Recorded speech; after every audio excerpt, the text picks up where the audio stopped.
whose name came up again and again as we were on the Fayetteville Citizens Advisory Committee, and I think he's been very important.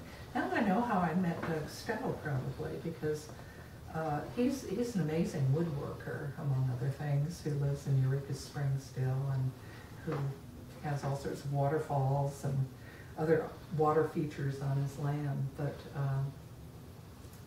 I knew that he was involved in water issues, but I'd forgotten that he was the chair of your CAC. He had an interesting point of view that I've come to understand a lot more. It's illustrated here. I don't know whether you can get it or not, but he feels this is a sort of a representation of the energy and emotions following the water. Energy follows thought, and he, you know, if there was cooperation and understanding that that the water would be clean, that it takes a change in consciousness to clean up the water. And that was one of the things about the National Water Center, that it had been founded in part by a meditation group, a Baha'i meditation group. Lloyd was an engineer who suggested different possibilities for the sewage treatment.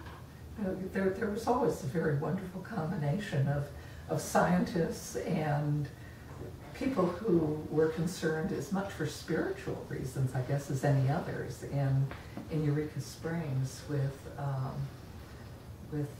water issues. I think in Fayetteville we tended to be a little bit more covert about the spiritual aspects, if you will. It doesn't mean that nobody cared about that, but in our public meetings and so forth, we weren't quite Eureka Springs, so we didn't talk about how this would bring joy, as he shows from the waters. What is that? Crystal clear water producing an arrow of joy coming in, and love and cooperation and understanding.